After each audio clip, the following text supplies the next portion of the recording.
Another day has come to an end. And I'll tell you what, I am just so thankful for all of God's blessings and how he watches over Israel.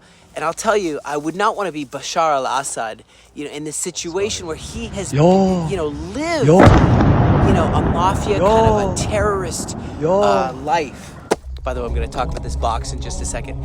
But, all of the way he lived as a tyrant. It's not a way to live. Now these rebels are taking over.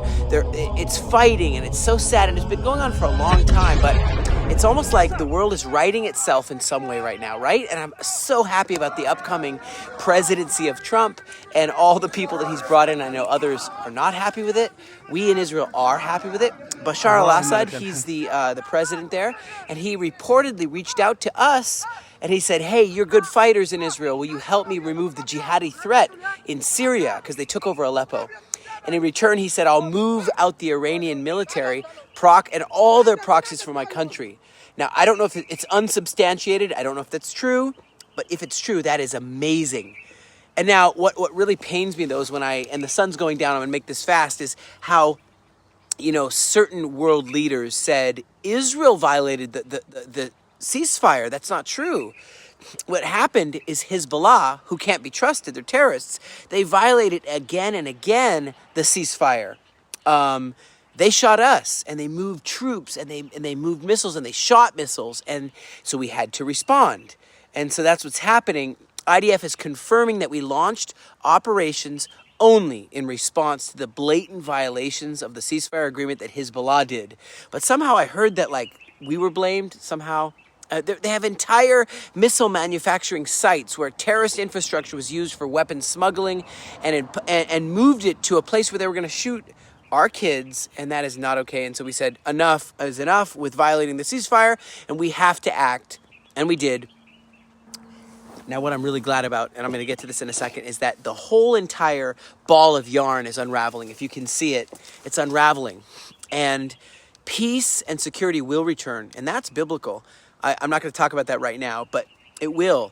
And it's going to give us a season to build, and it's beautiful. And it's very volatile right now, though. Continued threats from Hezbollah, continued battles with Hamas and the Islamic Jihad. And I'm glad to hear that Canada registered the Houthis as a terrorist organization. Wow, they've been bombing all the ships of the free world. I'm glad that they're registered as a terrorist organization.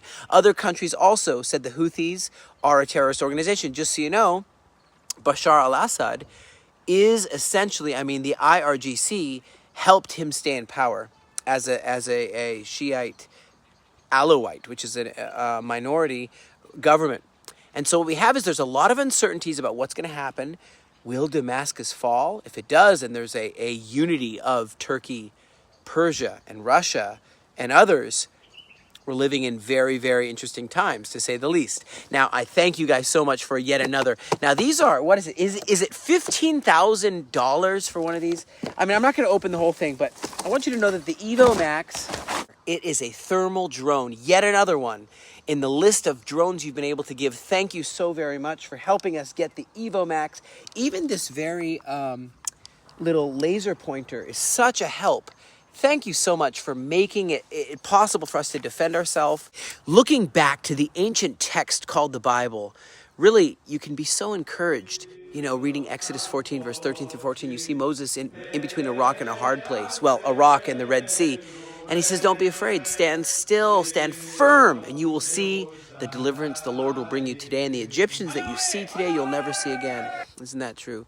The Lord will fight for you.